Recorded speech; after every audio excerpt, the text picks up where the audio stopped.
नमस्कार साथियों, स्वागत है आपका आपके YouTube channel English word star में। जैसा कि आपको पता है कि हम रोज आपको करंट अफेयर्स की वार्षिक प्रश्नोत्तरी लेकर आपके सामने आते हैं। उसी क्रम पे आज थोड़े से सरल से कठिन मतलब मॉडरेट टू हार्ड 20 सवाल आपके सामने होंगे जो अलग अलग टॉपिक से संबंधित होंगे और आपको करने कमेंट बताना है।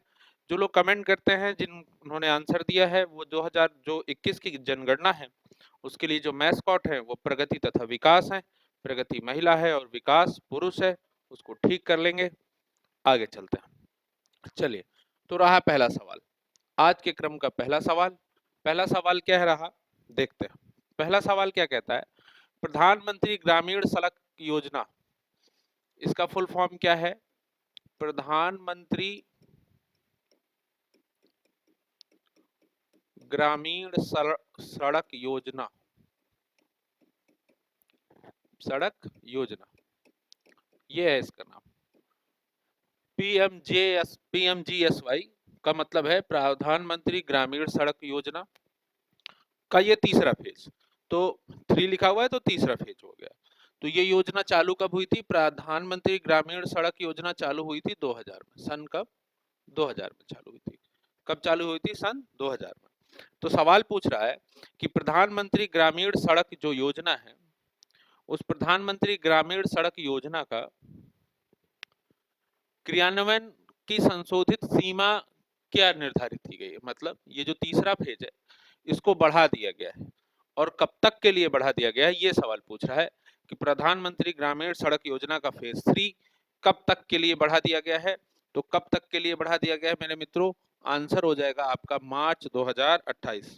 कब तक के लिए बढ़ा दिया गया है? मार्च 2028 तक के लिए। तो पहला सवाल आपके सामने ये है कि प्रधानमंत्री ग्रामीण सड़क योजना फेज 3 को कितने समय तक के लिए बढ़ा दिया गया है? तो मार्च 2028 तक के लिए बढ़ा दिया गया है। चलिए अगला सवाल देखिए। अगला सवाल है मैरीटाइम इंश्योरेंस पुल। देखिए मैरीटाइम इंश्योरेंस पुल है क्या? बेसिकली मैरीटाइम इंश्योरेंस पुल क्या है? मैरीटाइम इंश्योरेंस पुल का मतलब ये है कि भारत में जो जलीय व्यापार होता है मतलब जो समुद्र से व्यापार होता है, तो आप ये देख रहे हैं कि अभी खाड़ी के देशों में हार्मुज की जल संधि को लेकर के तमाम सारा विवाद था। उस विवाद में दिक्कत ये होती है कि जो जहाज हैं वो व्यापार कर रहे हैं तो उनको होता है नुकसान। मान लीजिए खड़े रह गए, एक जगह से दूसरे जगह नहीं गए तो माल खराब हो गया, है ना? ठीक है, उनका समय बर्बाद हुआ तो उनका पैसा बर्बाद हुआ। तो व्यापार मतलब ईज ऑफ डूइंग बिजनेस का आधार समझ सकते हैं आप उसको कि व्यापार समुद्री मार्ग को सरल बनाने के लिए ये जो मैरीटाइम इंश्योरेंस पूल है ये क्या है? एक बीमा जैसा है कि अलग अलग जो कंपनियां हैं जो जिनकी जहाजें व्यापार करती हैं, तो ये जो समस्याएं हैं समुद्री व्यापार को लेकर के जो समस्याएं उत्पन्न होती हैं उस समस्याओं से उनको क्या है कुछ हद तक क्या किया जा सके, उनको बचाया जा सके। उसके लिए क्या है इंश्योरेंस के आधार पर है। और ये सॉवरेन गारंटी है मतलब ये इंश्योरेंस है कि इतना रुपया हमने मतलब क्या होगा कि इतना यदि आप बीमा कराएंगे तो कंपनी उसका मतलब बीमा कंपनी उसका भरपाई करेगी।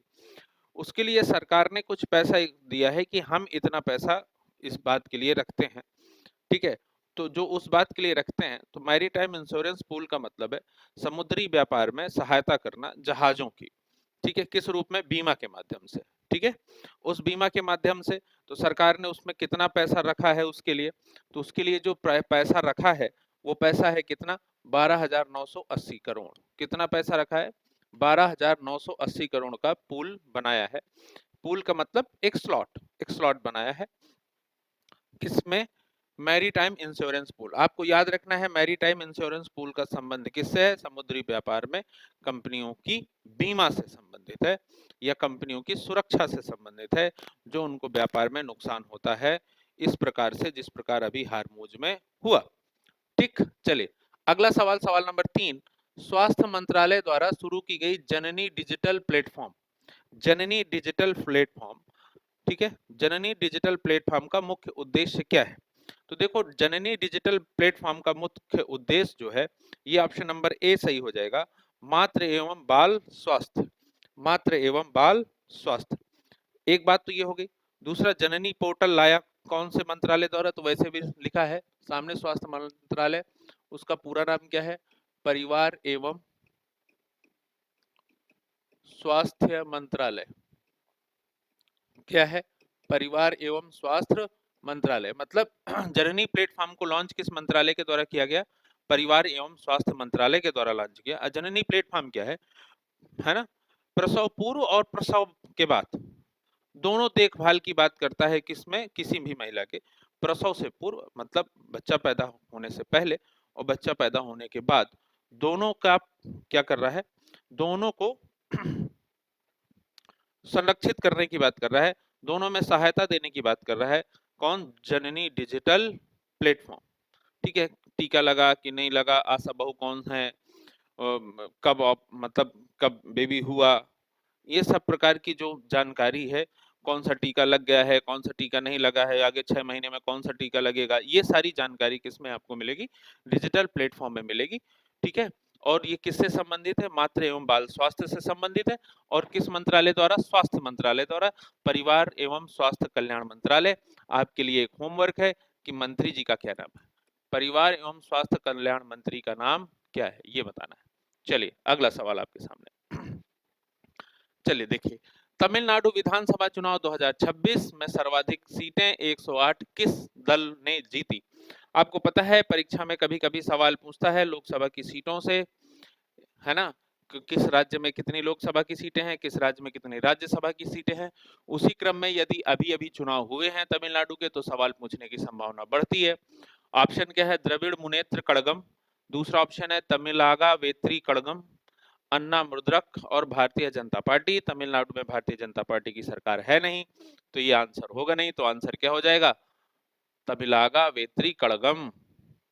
नाम बहुत खतरनाक है, सुन लीजिए। तो तमिलनाडु विधानसभा में किसकी सरकार है? तमिलागा वेत्री कड़गम। तो आपको आंसर कमेंट करके क्या बताना है? तमिलनाडु के मुख्यमंत्री का नाम क्या है? मुख्यमंत्री का नाम क्या है ये बताना है दोस्तों। ठीक, मुख्यमंत्री का नाम क्या है ये बताना है। मैंने सरकार बता दी किस पार्टी की है, तमिलागा वेत्री कड़गम। अगला सवाल देखिए, सवाल नंबर 5। सवाल नंबर 5 बहुत इंपॉर्टेंट सवाल है। 131वें संविधान संशोधन विधेयक, देखो यहाँ पे विधेयक लिखा है, अधिनियम नहीं लिखा है ना? तो ये याद रखना, अधिनियम ना समझ लेना। 131वां संविधान संशोधन विधेयक में लोकसभा की अधिकतम सदस्य संख्या कितनी प्रस्तावित की गई है? देखो मामला क्या है, ये 131वां संविधान संशोधन समझ लो। ये जो 31वां कॉन्स्टिट्यूशनल अमेंडमेंट है ना, बिल है, ठीक, ये जो बिल है, ये जो विधेयक है, इसका मामला क्या है? ये बेसिकली संबंधित है किससे? 2021 की जो जनगणना होगी, 2021 की जनगणना के पश्चात, 2021 की जनगणना के पश्चात, ठीक है, लोकसभा की सीटें, मतलब लोकसभा में कितनी सीटें होंगी, विधानसभा में कितनी सीटें होंगी, केंद्र शासित प्रदेशों में क्या होगा, क्योंकि अभी आपको पता है कि जम्मू कश्मीर और लद्दाख अलग हुए हैं, तो वहां भी भाई नया परिसीमन होना चाहिए। परिसीमन का मतलब ये है कि वहां पे सीटें निर्धारित होनी चाहिए लोकसभा और राज्यसभा और विधान मंडल की। तो वो परिसीमन से लेकर के, और तीसरी इसमें एक चीज और थी, महिला आरक्षण को लेकर के था कि भाई नया परिसीमन बात हुई थी कि वो जो 1/3 आरक्षण देना है, वो नए परिसीमन आयोग जो जनगणना होगी 2021 की, उसके बाद जो नया परिसीमन आयोग बताएगा कि इतनी सीटें होनी चाहिए, उसमें क्या किया जाएगा, उस आधार पर उनको क्या है, आरक्षण दिया जाएगा सीटों का। तो अब ये 131वां संविधान संशोधन विधेयक लोकसभा में इन्हीं सब कार्यों के लिए आया था। तो इन्हीं सब कार्यों के लिए आया था, तो सीटों का क्या किया जाएगा, आवंटन तो किया जाएगा, उसका अंदाजा लगाया जाएगा कि हम कितनी सीटें आगे करेंगे, है ना? तो इन सब मामलों के लिए आप देखोगे कि 131वां जो संविधान संशोधन है, इस प्रकार की तमाम सारी बातें, बेसिकली उसमें 4 बातें शामिल थी जो मैंने आपको बता दी। लोकसभा को लेकर के था, विधानसभा को लेकर के था, केंद्र शासित प्रदेशों को लेकर के था, महिला आरक्षण को लेकर के था, और नए परिसीमन आयोग को लेकर के था। ये 5 बातें थी, ठीक है, नए परिसीमन आयोग को लेकर के था। तो ये इन 5 बातों में सवाल किसी एक बात में पूछा गया है, और वो बात क्या है, लोकसभा की अधिकतम सीटें कितनी, अभी कितनी है, अभी कितनी होती हैं, 530 प्लस 20 मतलब कितनी 550 होती हैं। वर्तमान में लोकसभा की सीटें कितनी है? 530 राज्यों से और 20 केंद्र शासित प्रदेशों से।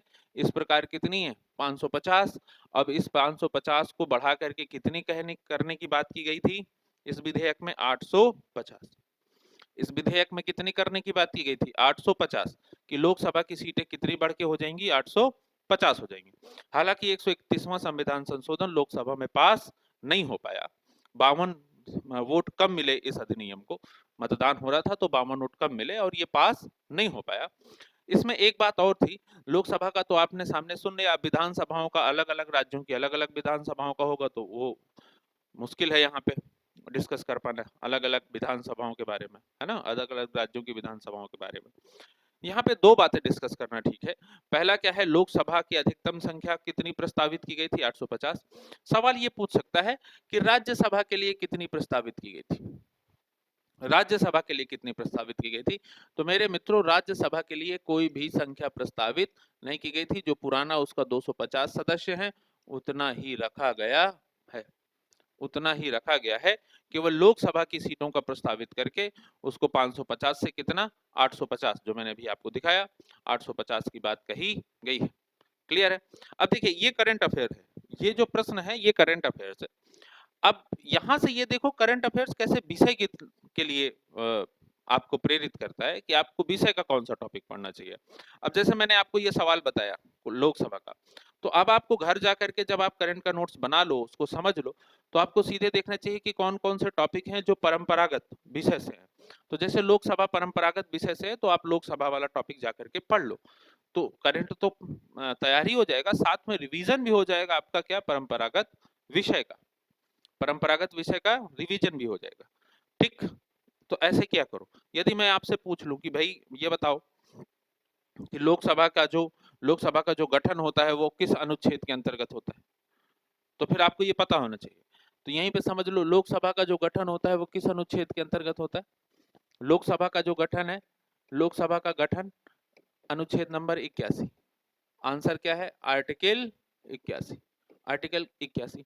अब यदि मैं आपसे अभी परिसीमन आयोग में बोल रहा था, यदि मैं आपसे क्या पूछूं, परिसीमन आयोग पूछूं कि परिसीमन आयोग की नियुक्ति कौन करता है, तो पहले तो नियुक्ति बोलोगे कि राष्ट्रपति करता है। कौन करता है? राष्ट्रपति करता है। अब यदि मैं पूछूं कि अनुच्छेद बता दो, तो अनुच्छेद 82 संसद के लिए और कितना 170 राज्य विधानमंडलों के लिए। तो 82 से क्या है? संसद, और 170 से क्या है? राज्य विधानमंडल। परिसीमन आयोग वाली बात क्लियर है? क्लियर है मेरे बात तो मेरे दोस्तों? तो आपको इतना याद रखना है, इतना सब कुछ नहीं याद रखना है। आपको याद रखना है कि 31वें संविधान संशोधन विधेयक में कितनी प्रस्तावित की गई? 850। और ये विधेयक किससे संबंधित था? महिला आरक्षण, लोकसभा, विधानसभा, केंद्र शासित प्रदेशों में परिसीमन से। लेकिन ये पास नहीं हो पाया, सॉरी, ये पास नहीं हो पाया। ठीक, चलिए अगला सवाल देखिए। अगला सवाल आपके सामने है, जन विश्वास उपबंधों का संशोधन, जन विश्वास उपबंधों का संशोधन अधिनियम। ये अधिनियम हो गया, वो विधेयक है। अधिनियम वो होता है जो पास हो जाता है, ठीक है, और सरकारी गजट में चढ़ जाता है, राष्ट्रपति के साइन हो जाते हैं, उसको अधिनियम कहते हैं। जब तक वो पास नहीं है, सरकारी उसमें नहीं चढ़ा है, तब तक वो क्या है? बिल है। ठीक है, उसके बाद वो क्या हो जाता है? विधि हो जाता है। ठीक, चलें, तो केंद्रीय अधिनियम में संशोधन किया गया। कितने केंद्रीय अधिनियमों में संशोधन किया गया है? कितने केंद्रीय अधिनियमों में संशोधन किया गया? अब यहाँ पे प्रश्न बनता है कि सर ये जन विश्वास उपबंध संशोधन अधिनियम क्या है? देखो क्या है कि छोटी छोटी बातें हैं, अलग अलग मंत्रालयों में अलग अलग प्रकार की प्रशासनिक व्यवस्था है, और उस प्रशासनिक व्यवस्था में छोटे छोटे रूल्स हैं। वो छोटे छोटे रूल्स करते ये हैं कि भाई आपको, मान लीजिए आप बिना टिकट यात्रा कर रहे हैं, है ना, बिना टिकट यात्रा कर रहे हैं, या आप टीटी को टिकट नहीं दिखा रहे, ठीक है, तो अभी तक क्या होता था कि 500 रुपए का जुर्माना होता था और आधिकारिक आपराधिक मामले का मुकदमा दर्ज होता था। क्या मुकदमा दर्ज होता था? आपराधिक मामले का। छोटी सी बात है। आपको यदि ये सुधार करना है तो आप कोशिश करो कि आपराधिक, भाई किसी व्यक्ति को अपराधी घोषित करने से बेहतर है उसमें सुधार लाया जाए, है ना। और ये छोटे छोटे मामले थे जिनका, ये ऐसे छोटे छोटे अलग अलग मंत्रालयों के मामले थे जिनमें सीधे क्या है, आपराधिक मुकदमा दर्ज कर दिया जाता था। तो सरकार ने कोशिश की है कि भाई आपराधिक किसी व्यक्ति को अपराधी घोषित करने से बेहतर है उसमें सुधार लाना। उसमें सुधार लाने का मतलब है कि जितनी बड़ी चोरी हुई है उस आधार पे दंड दे करके उसको सुधारात्मक कार्यवाही उसमें की जाए। तो इस प्रकार से जन विश्वास अधिनियम 2026 लाया गया और उस जन विश्वास अधिनियम 2026 में बहुत सारे परिवर्तन किए गए, बहुत सारे परिवर्तन किए गए। तो यदि सवाल पूछ ले कि कितने मंत्रालयों के अधिनियमों में नियमों में परिवर्तन किए गए, तो 23 मंत्रालय शामिल है इसमें। कितने मंत्रालय शामिल हैं? 23 मंत्रालय। और कुल कितने नियम शामिल है? तो 79 अधिनियम अलग अलग शामिल हैं।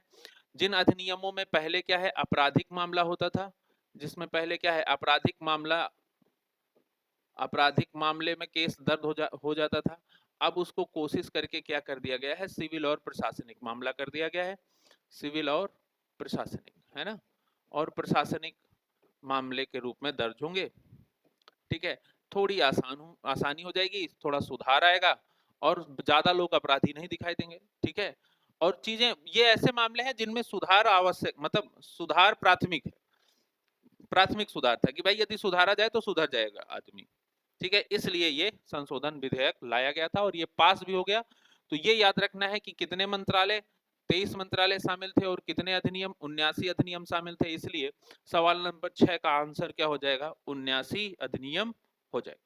चलिए आगे चले, आगे चले मेरे मित्रों। चलिए अगला सवाल, गृह मंत्रालय की आतंकवाद, गृह मंत्रालय की आतंकवाद रोधी रणनीति जिसका नाम क्या है, प्रहार, जिसका नाम मेरे मित्रों क्या है, प्रहार, जिसका नाम क्या है, प्रहार। ठीक है, याद रखना। प्रहार के कितने प्रमुख स्तंभ हैं? अब ये प्रहार क्या है, देखो, आंतरिक और बाह्य आतंकवाद से निपटने के लिए जीरो टॉलरेंस की नीति अपनाते हुए गृह मंत्रालय ने एक रणनीति की है कि भैया ये हमारे क्या है, हमने इन दलों को घोषित कर रखा है आतंकवादी दल, स्लीपर सेल्स ऐसे ऐसे काम कर रहे हैं, तो हमने इस तरह के लोगों को स्लीपर सेल्स में घोषित कर रखा है और इनमें जीरो टॉलरेंस है, इनको बख्शा नहीं जाएगा। इसको बख्शा नहीं जाएगा के लिए अलग अलग नियम बताए गए हैं कि प्रहार कैसे काम करेगा। वो जो अलग अलग नियम बताए गए हैं उनकी संख्या कितनी है, उनकी संख्या 7 है। तो प्रहार जो अधिनियम है या जो प्रहार नियम है, जो किसके द्वारा यहाँ पे लिखा है, प्रहार रोधी जो नियम आए हैं वो किसके द्वारा आए हैं, गृह मंत्रालय के द्वारा। और उसमें कितने स्तंभ है, 7 स्तंभ है। यदि आपसे गृह मंत्री पूछ लिया जाए कौन है, तो यहाँ पे हो जाएगा अमित शाह जी। क्या है, अमित शाह जी। मैं इसलिए आपसे अमित शाह जी का नाम पूछ रहा हूँ या बता रहा हूँ क्योंकि एक मंत्रालय और इनके पास है जिसका नाम अक्सर पूछा जाता है, सहकारिता मंत्रालय जो मंत्री हैं, सहकारिता मंत्रालय के जो मंत्री हैं वो भी कौन है, अमित शाह जी हैं। तो गृह मंत्रालय याद रखना या ना याद रखना, लेकिन सहकारिता मंत्रालय आपको याद रखने की आवश्यकता है।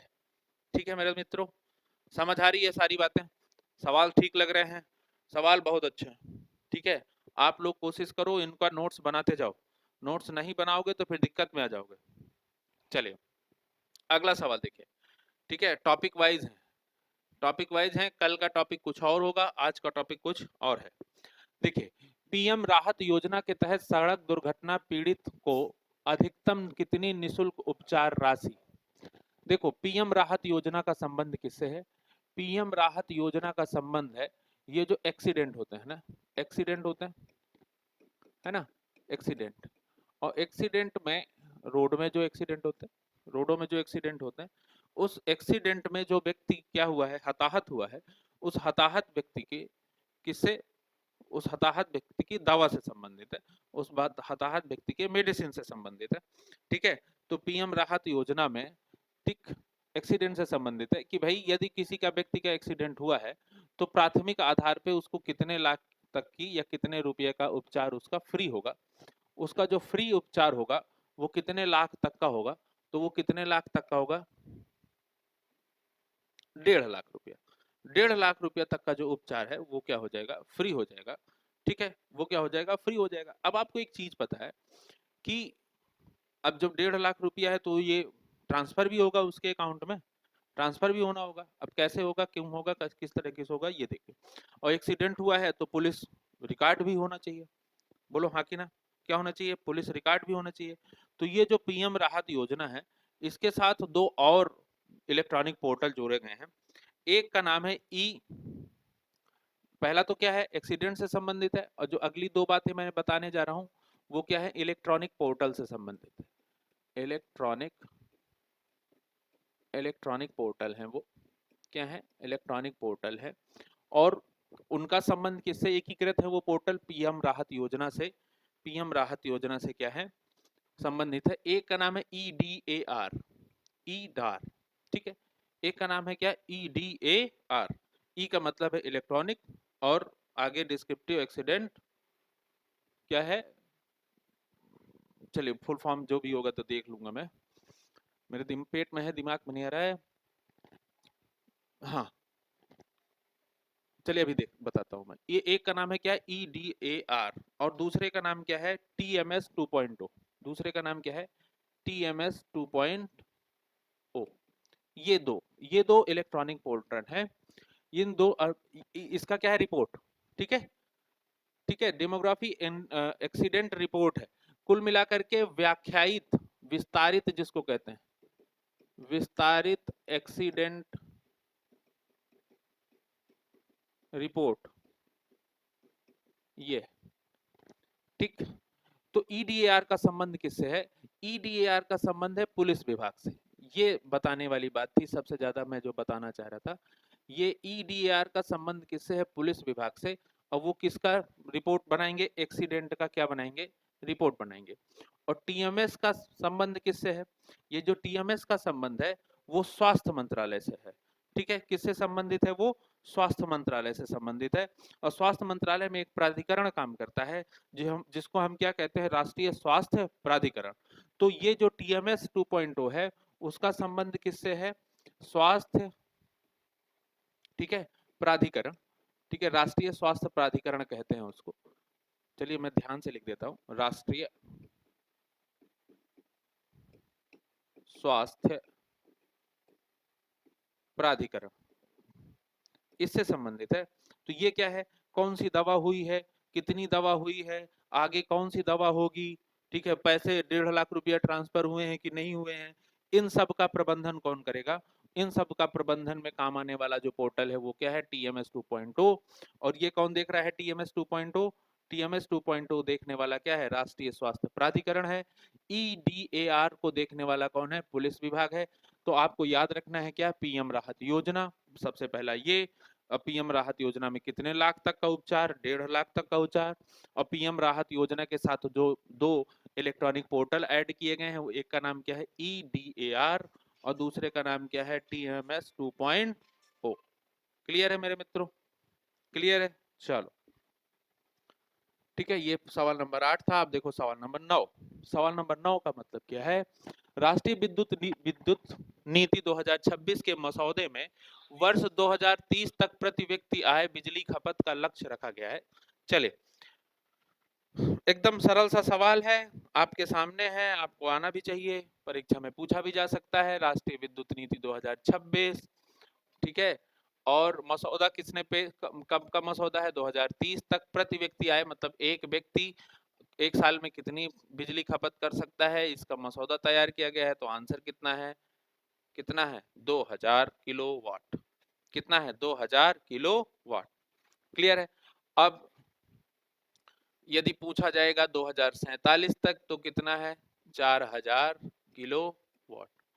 2030 तक पूछ लिया जाए तो आंसर क्या हो जाएगा, 2000 किलोवाट। 2047 तक पूछ लिया जाए तो कितना हो जाएगा, 4000 किलोवाट। कितना हो जाएगा, 4000 किलोवाट। क्लियर है, क्लियर है मेरे मित्रों, चलें फिर आगे, चलें, चलो। सवाल आपको होमवर्क के लिए, नेट जीरो, भारत ने नेट जीरो का लक्ष्य कब तक का रखा है, नेट जीरो का लक्ष्य कब तक का रखा है, आपके लिए सवाल है। कोशिश करके आप लोग ध्यान दे करके मतलब इसका आंसर दोगे।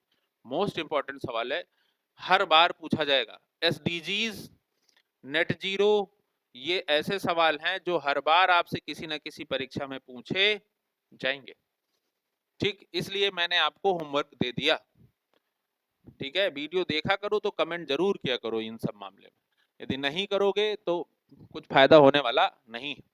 चलो, पूर्वोत्तर भारत का पहला एस्ट्राडोज्ड पुल कुमार भास्कर वर्मा सेतु किस नदी पर बनाया गया? यार ब्रह्मपुत्र पर जो पुल बन मतलब सॉरी पूर्वोत्तर भारत में जो पुल बनते हैं वो पुलों के बारे में बहुत ज्यादा सवाल पूछा जाता है ना। एक समय ना लोहित नदी पे बना था भूपेन हजारिका पुल, उस पे भी खूब सवाल पूछे जाते थे। अब क्या है, कुमार भास्कर वर्मा नदी का मतलब कुमार भास्कर वर्मा पुल बना है, तो ये भी सवाल पूछा जाएगा।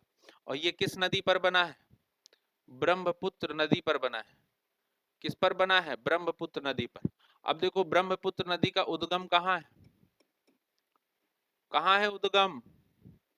बताओ किस देश में है? अच्छा बताओ। चीन में। कहाँ है? चीन मतलब तिब्बत में है। आप वो चीन के कब्जे में है इसलिए चीन लिख दिया। यदि आपसे पूछ लिया जाए कौन सा ग्लेशियर है, तो कौन सा ग्लेशियर है? चेम युंग डंग। कौन सा ग्लेशियर? चेम युंग डंग ग्लेशियर, है ना। कहाँ? चेम युंग डंग ग्लेशियर। और यदि आपसे पूछा जाए किस कौन सा हिमालय, तो कैलाश हिमालय। कैलाश हिमालय। कौन सा? कैलाश हिमालय। ठीक ठीक है, ये बातें याद रखना। अब ब्रह्मपुत्र नदी को क्या कहते हैं चाइना में? तिब्बत में जब कहती है तो सांगपो कहते हैं। क्या कहते हैं? सांगपो नदी कहते हैं। क्या कहते हैं? सांगपो। ठीक है। और ब्रह्मपुत्र नदी का नाम ब्रह्मपुत्र कहाँ से पड़ता है? असम से पड़ता है। कहाँ से पड़ता है? असम से। ब्रह्मपुत्र नदी का नाम ब्रह्मपुत्र कहाँ से पड़ता है? असम से पड़ता है। ठीक है। अब यहाँ पे एक नदी और है। यहाँ पे एक नदी दी हुई है क्या? लोहित नदी। आंसर क्या है? ब्रह्मपुत्र नदी है, लेकिन यहाँ पे एक और नदी दी है, ब्रह्मपुत्र नदी। और इसमें बना था कौन सा पुल? भूपेन हजारिका। भूपेन हजारिका पुल पूछा जाता है अक्सर। भूपेन हजारिका पुल। ठीक। इसी ब्रह्मपुत्र नदी पर एक बात और है ना। विश्व का सबसे बड़ा नदी द्वीप, विश्व का सबसे बड़ा नदी द्वीप का सबसे बड़ा नदी द्वीप, सबसे बड़ा नदी द्वीप, है ना। विश्व का सबसे बड़ा नदी द्वीप कौन सा है? विश्व का सबसे बड़ा नदी द्वीप, सबसे बड़ा नदी द्वीप माजुली, इसी नदी पर है। माजुली द्वीप इसी नदी पर है। किस नदी पर?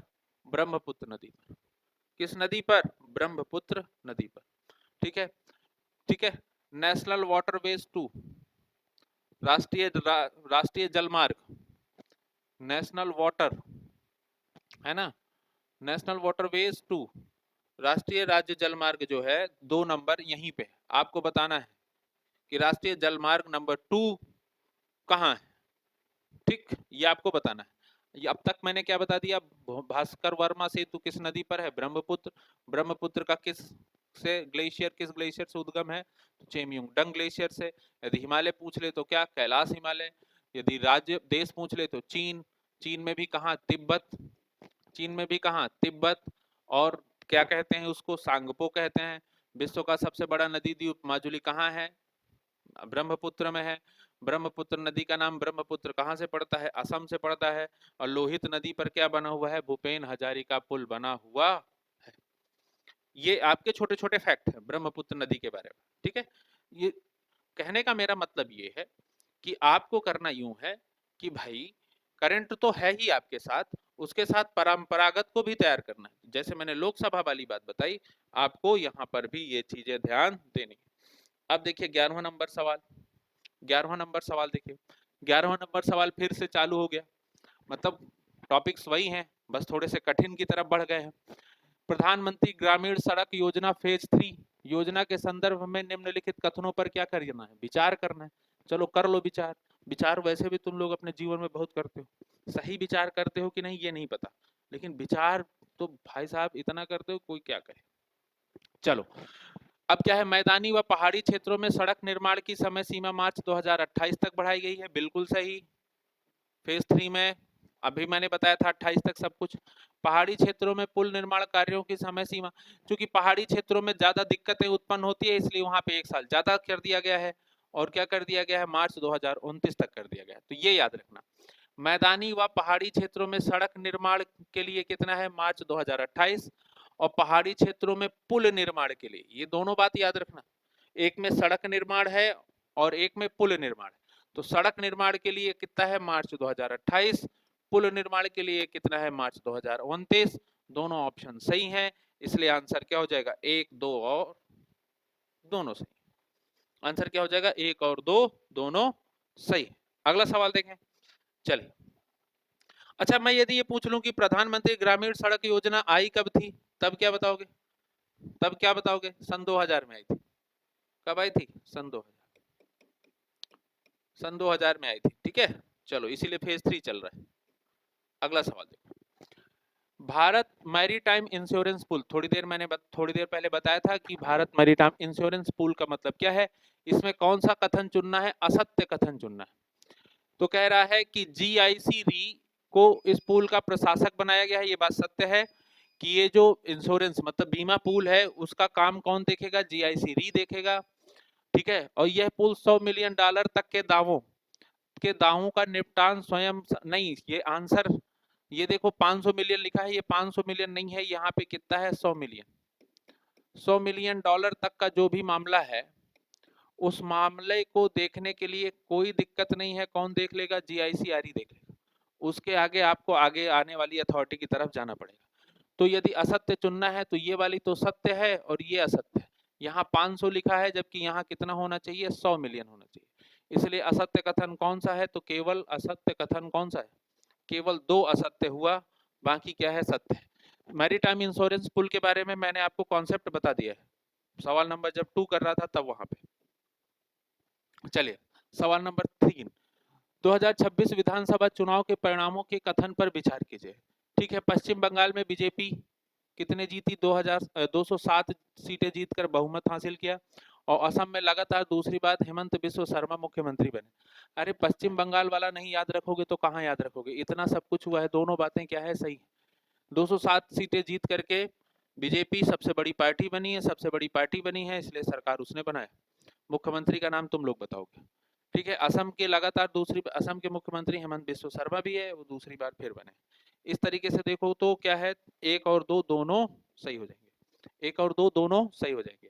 अब चलिए अगला सवाल, सवाल नंबर 14। सवाल नंबर 14 है, 131वां संविधान संशोधन विधेयक के संबंध में सही कथन कौन सा है। थोड़ी देर पहले मैंने आपको पूरा संशोधन विधेयक समझाया है और वहीं से सवाल पूछ लिया। अब इसमें कह रहा है कि संशोधन विधेयक में पहला कथन यह लोकसभा में विशेष बहुमत प्राप्त न होने के कारण पारित नहीं हो सका। मैंने थोड़ी देर बताया कि 52 वोट कम रह गए, इसलिए ये वाला मामला सही, लोकसभा में पारित नहीं हो पाया। दूसरा क्या है, इसके तहत राज्यसभा की सदस्य संख्या 250 से बढ़ाकर 350। मैंने बताया था कि 500 से 50 से लोकसभा की सीटें 550 से 850 रखने का प्रस्ताव है, लेकिन जैसे ही राज्यसभा का काम आता है, जैसे ही राज्यसभा के बारे में बात आती है, तो राज्यसभा के बारे में कहा गया है कि उसमें कोई प्रस्ताव नहीं है, उसमें 250 थी, 250 ही रहेंगी। इसलिए एक ये वाली बात तो सही है, लेकिन ये वाली बात गलत है। तो कथन सही पूछ रहा है तो केवल एक कथन सही हो जाएगा। आंसर क्या हो जाएगा, केवल एक, option number A, option number A. चले फिर आगे, चलो सवाल नंबर 15 देखो, संघ राज्य क्षेत्र विधि संशोधन अधिनियम, मैंने थोड़ी देर पहले बताया था कि जो 131वां विधेयक है, संशोधन विधेयक है, उसी पे किस पे, संघ राज्य क्षेत्र की भी बात की गई है। तो कहा गया है कि जम्मू कश्मीर विधानसभा हेतु कुल निर्वाचित सीटें, सिंपल सी चीज है, मैंने बताया है कि ये सारी बात काम कौन करता है, परिसीमन आयोग ही करता है। कौन करता है, परिसीमन आयोग करता है। मैंने आपको उदाहरण वो भी बताया, अनुच्छेद, परिसीमन आयोग का अनुच्छेद कौन सा बताया था, 82 और क्या 170, ठीक है 170। परिसीमन आयोग का गठन कौन करता है, राष्ट्रपति करता है। कौन करता है, राष्ट्रपति करता है। यदि परिसीमन आयोग पूछ लिया जाए तो कहोगे कि संवैधानिक निकाय है। कौन सा निकाय है, सवाल पूछ लिया जाएगा तो क्या बताओगे, संवैधानिक निकाय। ठीक, संवैधानिक निकाय है। इतनी बात आपको परिसीमन आयोग के लिए जान लेनी है। और पाकिस्तान के कब्जे वाले क्षेत्र में पाकिस्तान ऑक्युपाइड कश्मीर जो है उसमें 24 सीटें रिक्त बिल्कुल रहेंगी। जब हमारे कब्जे में ही नहीं है तो हमको क्या मतलब है अभी वहां से, जब हमारे कब्जे में आ जाएगा तो हम देखेंगे। तो 24 सीटें रिक्त होगी, ये भी बात सही है, और परिसीमन आयोग करेगा, ये भी बात सही है, इसलिए ऑप्शन क्या हो जाएगा, ऑप्शन सी हो जाएगा। एक और दो दोनों सही। क्या हो जाएगा, एक और दो दोनों सही। चलिए सवाल नंबर क्या, सवाल नंबर 16 देख लीजिए। लोकसभा अध्यक्ष के पद से हटाने की प्रक्रिया पर विचार कीजिए। अब देखो मामला ये है कि अब जो हमारे लोकसभा अध्यक्ष हैं उनके खिलाफ हम कुछ सांसदों ने, जो विपक्षी पार्टी के सांसद हैं, वो उनको हटाने के लिए प्रस्ताव लेके गए थे। अब वो तो हो गया क्या करंट, लेकिन सवाल कहाँ से पूछ लिया, सवाल आपसे पूछ लिया परंपरागत विषय से, तो आपको ये याद रखना है। ठीक है, क्या है ऑप्शन, मतलब कथन क्या क्या है, संविधान के अनुच्छेद 94 सी के तहत कम से कम 14 दिन पहले नोटिस देना होगा, ये बात सत्य है। यदि लोकसभा अध्यक्ष को उसके पद से हटाना है तो हाँ, मतलब प्रस्ताव लाने से 14 दिन पहले आपको बताना होगा कि भैया हम आपके खिलाफ प्रस्ताव लेकर के आ रहे हैं। दो लोगों के खिलाफ प्रस्ताव आया है, एक लोकसभा अध्यक्ष और एक निर्वाचन आयुक्त ज्ञानेश कुमार। ठीक है, दोनों के खिलाफ आया है, तो लोकसभा अध्यक्ष वाला सवाल उसने पूछ लिया। तो आपको पता होना चाहिए कि लोकसभा अध्यक्ष को हटाने के लिए 14 दिन पहले नोटिस देना जरूरी होगा।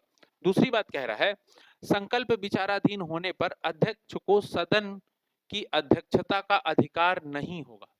देखो मामला यह सत्य है कि क्या है, मामला यह सत्य है कि अध्यक्षता का अधिकार नहीं होगा, लेकिन फिर अधिकार किसका होगा, वो सदन की कार्यवाही में भाग ले पाएगा, कार्यवाही में भाग ले पाएगा, ये बात सत्य है, भाग ले पाएगा।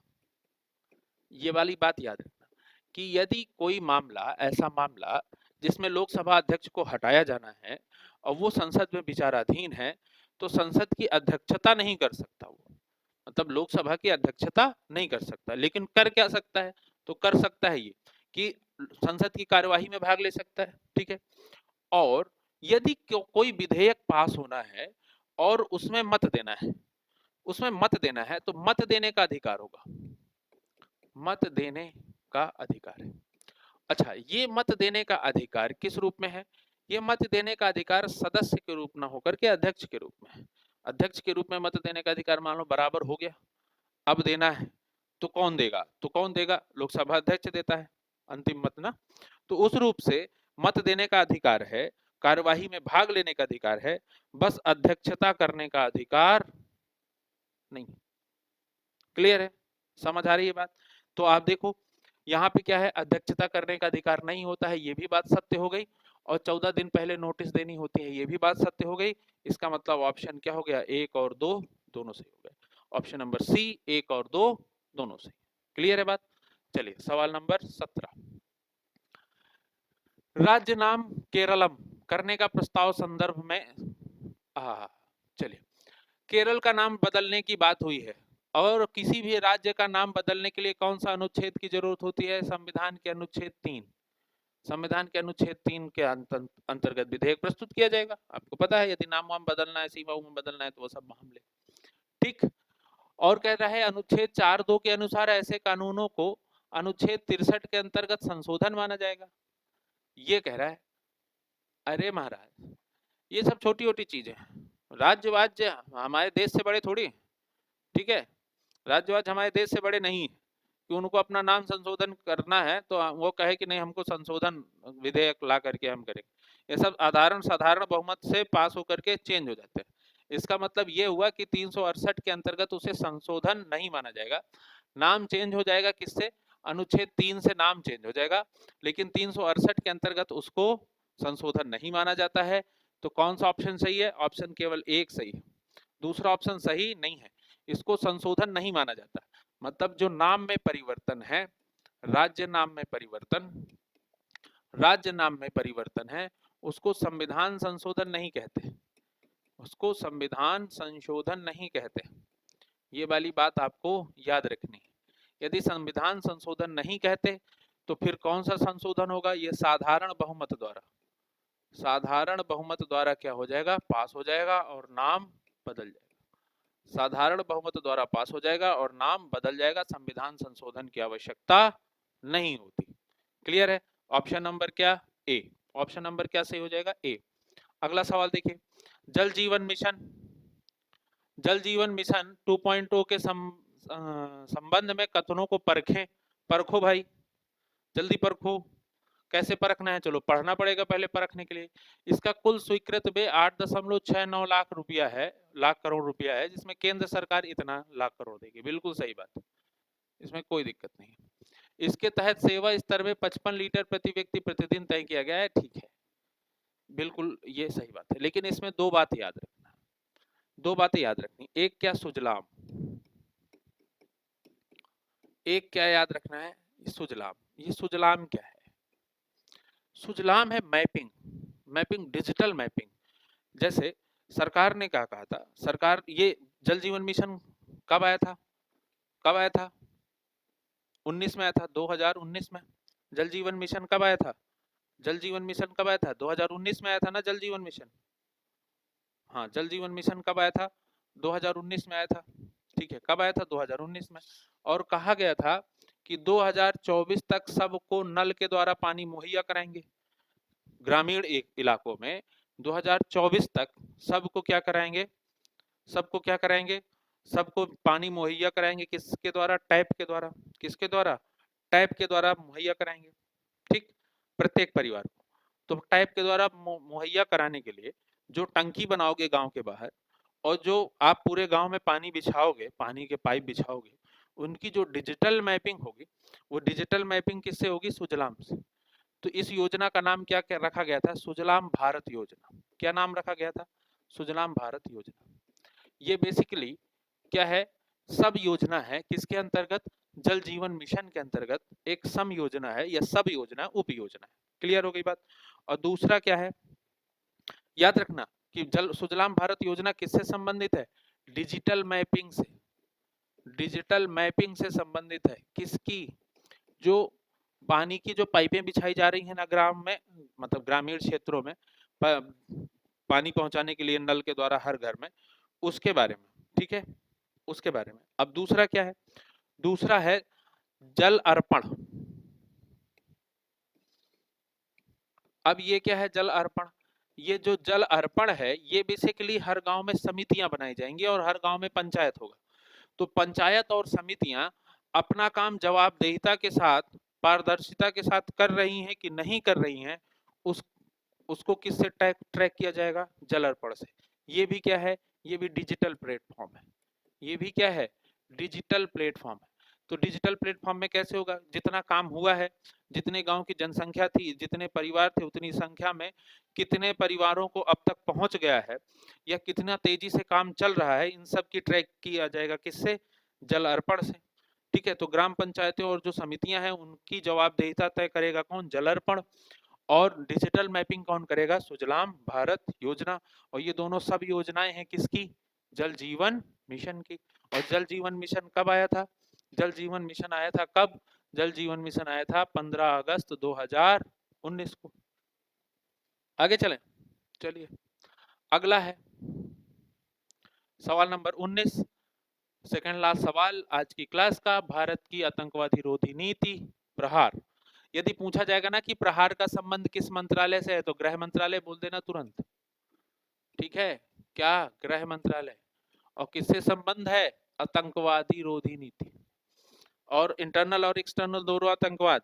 ठीक है, स्लीपर सेल्स वो लोग हैं जो गांव, मतलब देश के अंदर रह के काम करते हैं। ठीक है, आपको देखने में लगेगा कि अरे हमारे रोजमर्रा वाले लोग हैं, लेकिन हैं वो खतरनाक लोग। ठीक है, तो ये जो आतंकवादी रोधी नीति है, ये कौन लाया है? गृह मंत्रालय लाया है। ये क्या है? Zero tolerance. मैंने पहले भी बताया कि भैया ये जीरो टॉलरेंस पर है, कोई बक्सा नहीं जाएगा, लगा दिया जाएगा बम, उड़ जाओगे। इसमें बहु एजेंसी सेंटर को रियल टाइम सूचना। बिल्कुल, इसमें क्या किया जाएगा? इसमें क्या जाएगा? जैसे देखो, जो जो हमारी इंटेलिजेंस है, जो इंटेलिजेंस है, रॉ है, और इस प्रकार की जो छोटी छोटी, मतलब हमारे यहाँ संस्थान है जो आतंकवाद के खिलाफ काम करते हैं, उन सबको इंटीग्रेट किया जाएगा। और इंटीग्रेट करके यदि किसी के पास कोई सूचना आई, वो उसी रियल टाइम में सबको एक साथ भेज देगा। सबको एक साथ भेज देगा, सबको पता चल जाएगी। तो सब अपने अपने स्तर से क्या है उसके लिए काम करेंगे। तो उसके लिए जो काम करेंगे तो वो क्या है, उसी को हम कहते हैं बहु एजेंसी सिस्टम, मल्टी एजेंसी, ठीक है, मल्टी एजेंसी सेंटर कहते हैं, जो रियल टाइम में एक दूसरे को क्या करेंगी, सूचनाएं ट्रांसफर करेंगे। तो ये दोनों बातें सही हैं, इसलिए ऑप्शन नंबर क्या हो जाएगा, ऑप्शन नंबर सी, 1, 2 और दोनों। आज का अंतिम सवाल, आज का अंतिम सवाल देखो आपके सामने ये रहा, प्लास्ट इंडिया 2026 और बायोफार्मा शक्ति के संदर्भ में कौन सा कथन सही है। देखो दो योजनाएं पूछ ली, प्लास्ट इंडिया पूछ लिया और बायोफार्मा शक्ति। बायोफार्मा शक्ति के बारे में मैं आपको पहले भी बता चुका हूँ, ठीक है, पहले ही दिन की क्लास में मैंने बताया था। उसके बाद आपको जब मैंने बजट पढ़ाया था उस दिन बजट वाले में भी मैंने आपको बायो फार्मा शक्ति के बारे में आपको बात बताई थी। क्लियर है, तो आपको वो तो याद ही होगा, याद ही होगा, याद ही है, ठीक है। लेकिन ये प्लास्ट इंडिया वाला मामला आपको पहली बार मिला। तो देखो ये प्लास्ट इंडिया क्या है, प्लास्ट इंडिया बेसिकली क्या है, जैव अपशिष्टीकरण से संबंधित प्रदर्शनी है। जैव अपशिष्टीकरण का मतलब क्या है, जो ठोस कूड़ा है, जो ठोस कूड़ा है, अरे कूड़ा है ना, उसका उपचार कैसे करें, है ना, उस ठोस कूड़े का उपचार कैसे करें। तो उसके लिए प्रदर्शनी आयोजित की गई और उसी प्रदर्शनी को क्या कहते हैं, प्लास्ट इंडिया 2026 कहते हैं। तो इस पे सवाल क्या पूछा जा सकता है, देखो पहला सवाल, प्लास्ट इंडिया प्रदर्शनी कहाँ हुई, कहाँ आयोजित की गई, तो है नई दिल्ली। कहाँ, नई दिल्ली। और यदि पूछ ले नई दिल्ली में भी कहाँ, तो भैया भारत मंडपम। कहाँ, भारत मंडपम, ठीक है, ये वाली बात आपको याद रखनी है। उसके बाद पूछा जाएगा कि ये जो प्लास्ट इंडिया प्रदर्शनी है, इसका जो संचालन है या इसका आयोजन जो है वो किस मंत्रालय ने करवाया या किन मंत्रालयों ने करवाया, ये भी पूछ सकता है। पहला तो किस मंत्रालय ने करवाया और दूसरा पूछ सकता है किन मंत्रालयों ने करवाया। तो पहला मंत्रालय का नाम ये है वाणिज्य एवं उद्योग मंत्रालय। पहला मंत्रालय कौन, वाणिज्य एवं क्या, उद्योग मंत्रालय। प्लास्ट इंडिया प्रदर्शनी का आयोजन किसने किसने, वाणिज्य एवं उद्योग मंत्रालय, और दूसरा मंत्रालय क्या है, एमएसएमईज, ठीक, एमएसएमईज, ठीक है, मीडियम स्मॉल, ठीक है, बताओ फुल फॉर्म बताओ एमएसएमईज का। एमएसएमईज का फुल फॉर्म आपको कमेंट करके बताना है। एमएसएमईज के जिसको फुल फॉर्म नहीं आता उसको परीक्षा छोड़ देनी चाहिए, ये जान लो आप, ठीक है, इसलिए उसका कसम है तुम लोगों को। कमेंट करके जितने जितने वीडियो देखो पूरा ना, वो सारे कमेंट करके बताओगे, ठीक है। एमएसएमईज का फुल फॉर्म क्या है, इतनी छोटी सी चीज नहीं बता पाओगे तो फिर कैसे परीक्षाएं दे रहे हो तुम लोग, हैं। चलो, तो दो, वाणिज्य एवं उद्योग मंत्रालय और दूसरा, ठीक है, MSMEs, micro small and medium enterprises. चलो सुन भी लिए ताऊ लिख के बता देना, ठीक है। तो प्लास्ट इंडिया का प्रदर्शनी का जो आयोजन है वो किसने किया, वाणिज्य एवं उद्योग मंत्रालय ने। किसके साथ मिलकर के, एमएसएमईज के साथ मिलकर के। और किससे संबंधित है, अपशिष्ट उपचार से, मतलब ठोस कूड़े के उपचार से। कहाँ हुई, नई दिल्ली में। स्थान पूछ ले, भारत मंडपम, ये मामला बिल्कुल सही है। और बायोशक्ति फार्मा 5 वर्षों में 1000 करोड़ का परिव्यय करेगी, ये भी बात मैंने आपको बजट में खूब अच्छे से समझाई है, इसलिए दोनों ऑप्शन सही हो गए। तो आंसर क्या है, 1 और 2। आंसर क्या है, 1 और 2।